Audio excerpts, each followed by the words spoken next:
पुराने मगध के राज्य में एक बहुत ही धनवान सेठ रहा करता था। उसके पास बहुत धन दौलत थी, लेकिन एक दिन उसने हिसाब लगाया तो पाया कि उसके पास जितनी भी धन दौलत है ये तो केवल उसके बच्चों तक ही पर्याप्त हो पाएगी। वो सोच में पड़ गया कि उसके बच्चों के बच्चे और फिर उनके बाद आने वाली पीढ़ियों के लिए धन की व्यवस्था कैसे होगी। धन के अभाव में तो उनका जीवन बहुत मुश्किल हो जाएगा। इसी बात के बारे में सोच सोचकर वो बहुत चिंतित रहने लगा। लेकिन उन्हीं दिनों तथागत गौतम बुद्ध मगध राज्य में पधारे हुए थे। तभी उसे किसी ने बताया कि तुम गौतम बुद्ध की शरण में चले जाओ, वो तुम्हारी सारी चिंताओं का समाधान अवश्य कर देंगे। वो सेठ तथागत के पास पहुंच जाता है और कहता है कि बुद्ध, मैं चाहता हूं कि मेरे पास इतना धन हो कि मेरे बच्चे, उनके बाद उनके बच्चे और फिर उनके भी बच्चे, इसी तरह से अगली कई पीढ़ियां भी अगर मेरे धन का उपयोग करती हैं तो मेरा धन कभी समाप्त ना हो। क्या आप मुझे ऐसा धनवान सेठ बनने का आशीर्वाद या कोई तरीका दे सकते हैं? गौतम बुद्ध ने मुस्कुराते हुए कहा, ऐसा ही होगा, लेकिन उससे पहले तुम इस नगर के बाहर वाली झोपड़ी में रहने वाले परिवार को एक दिन के खाने की सामग्री देकर आओ।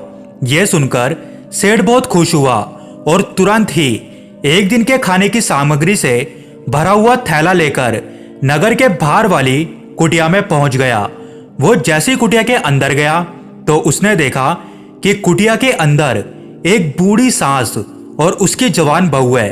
बूढ़ी औरत बैठकर ध्यान कर रही थी और उसकी बहू रसोई में खाना बना रही थी। सेठ ने बहू की तरफ देखकर खाने की सामग्री का थैला आगे बढ़ाते हुए कहा, मैं इस नगर का एक अमीर सेठ हूं और तुम्हारे परिवार के लिए एक दिन के खाने का राशन लेकर आया हूं।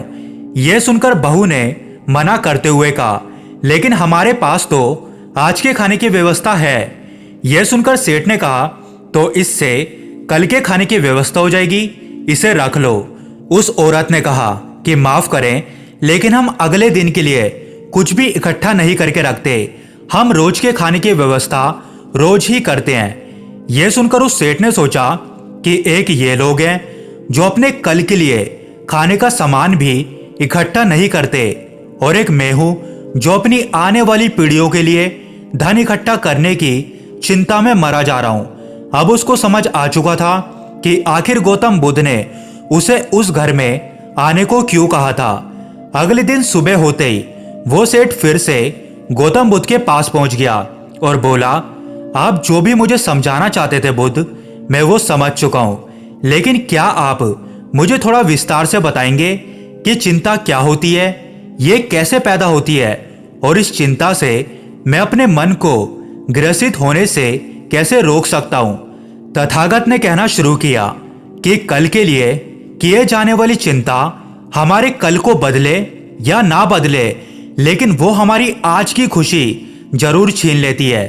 चिंता एक ऐसी मानसिक बीमारी है जो हमारे जीवन से हर तरह की खुशी छीन लेती है और इसे नीरस बना देती है।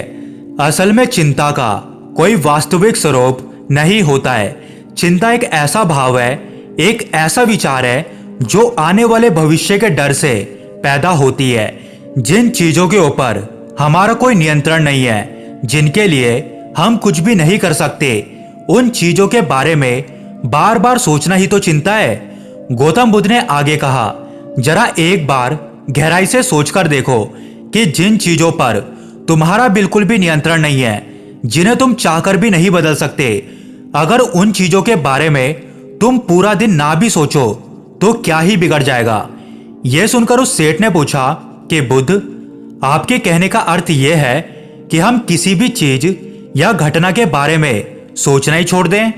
बुद्ध ने उत्तर दिया, जीवन में जो भी समस्या आई है या फिर आने वाली है, उसके बारे में विचार करके उसका समाधान निकालना यह तो हमारी बुद्धि का धर्म है, लेकिन उसी समस्या के बारे में निरंतर लगातार बार बार सोचना ये एक मानसिक बीमारी होती है। जब हमारा दिमाग किसी एक घटना, किसी एक विचार में अटक कर रह जाता है, उसी चीज या उसी घटना के बारे में पूरे दिन सोचता रहता है, बस उसी चीज में ठहर कर रह जाता है, तो ऐसा विचार हमारे जीवन से सारी खुशी, सारा चैन, सारा आनंद छीन लेता है। चिंता करने का सीधा सा अर्थ है कि जो हमारे जीवन में हुआ ही नहीं है उसके बारे में व्यर्थ ही सोचते रहना। बुद्ध ने सेठ की तरफ इशारा करते हुए कहा, आखिर बार बार एक ही समस्या के बारे में सोचकर तुम क्या बदल लोगे? लेकिन हाँ, अगर तुम उसके लिए कुछ कर रहे हो तो जरूर बदलाव कर सकते हो। लेकिन अगर तुम उस चीज या घटना के बारे में बार बार सोचना छोड़ दोगे तो कुछ भी नहीं बिगड़ने वाला। क्यों सोचते रहते हो एक ही बात के बारे में बार बार? क्यों अपनी हर खुशी और जीवन की शांति को अपने हाथों से उजाड़ देते हो?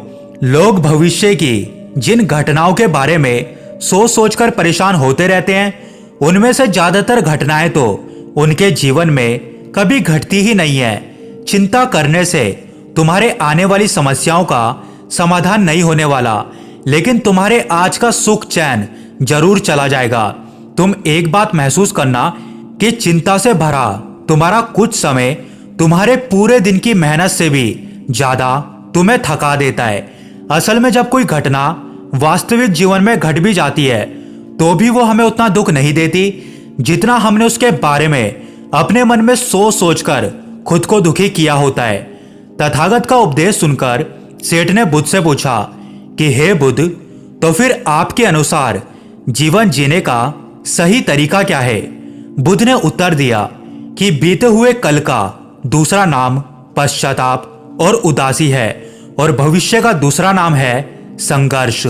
अगर आज हमारे मन में कोई इच्छा है और वो पूरी नहीं होती तो हम भविष्य की योजनाएं बनाने लगते हैं। भविष्य में सारी इच्छाएं पूरी होंगी ऐसा सोचने लगते हैं, लेकिन जीवन ना तो भविष्य में है और ना ही अतीत में है। जीवन तो इस पल का नाम है, यानी कि इस पल का अनुभव ही जीवन का अनुभव है।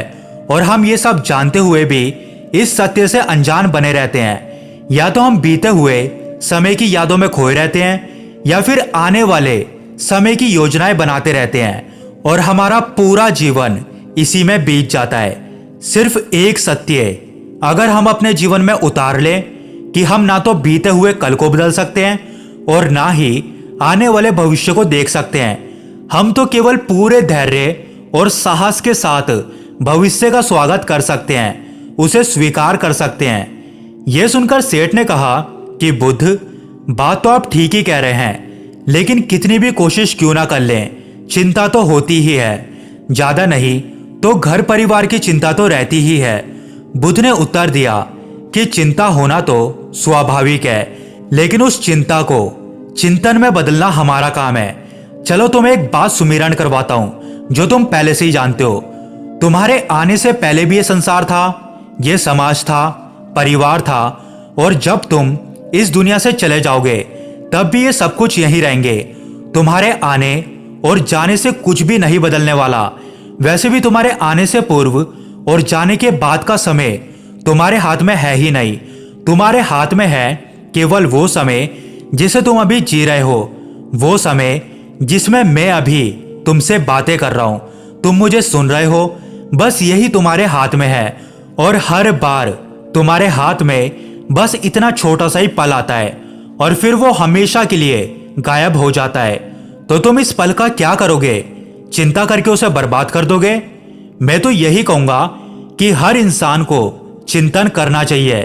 चिंतन करना चाहिए इस बात का कि कैसे इस समय का अधिक से अधिक उपयोग किया जा सके, कैसे अधिक से अधिक महान कार्य हम कर सकें, कैसे हम सब में आनंद बांट सकें और खुद भी आनंद में रह सकें। याद रखना कि चिंता इंसान को उसकी चिता तक ले जाती है और चिंतन उसके मन को कुंदन बना देता है। सेठ ने कहा कि बुद्ध, मैं आपकी बात समझ गया कि हमें जीवन को ज्यादा गंभीरता से ना लेकर इसे पूरी ऊर्जा और आनंद के साथ वर्तमान में जीने की कोशिश करनी चाहिए।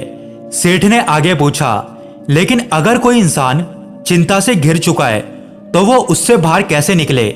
तथागत ने उत्तर दिया, क्या तुम कभी किसी बड़ी सुरंग से बाहर निकले हो? कितना भयानक अंधकार होता है उसमें। सुरंग के अंदर हमेशा यह डर लगा रहता है कि अगर हम इसके अंदर फंस गए तो क्या होगा, हम कैसे इससे बाहर निकलेंगे। लेकिन अगर ध्यान से देखें तो सुरंग चाहे कितनी भी बड़ी क्यों ना हो, सुरंग के दूसरे किनारे पर हमेशा प्रकाश ही होता है। और अगर उस प्रकाश तक पहुंचना है तो उस पूरी सुरंग को पार करके सुरंग के दूसरे छोर तक पहुंचना होगा। और ठीक इसी प्रकार हमारे जीवन में कई बार हम लोग खुद को निराशा और चिंता की काली सुरंग में फंसा हुआ पाते हैं, जहां से बाहर जाने का रास्ता नजर ही नहीं आता और ऐसा लगने लगता है कि यह जीवन ऐसे ही समाप्त हो जाएगा। लेकिन ऐसी परिस्थिति में ठीक उस सुरंग की भांति इस निराशा और चिंता को समाप्त करने वाला आशा का प्रकाश उसे ही मिलता है जो निरंतर आगे बढ़ता रहता है, जो लगातार प्रयत्न करता रहता है। इसलिए अगर तुम्हारे जीवन में कभी भी उदासी और चिंता का पल आए तो रुकना मत, लगातार प्रयास करते रहना, तुम्हें सफलता अवश्य प्राप्त होगी।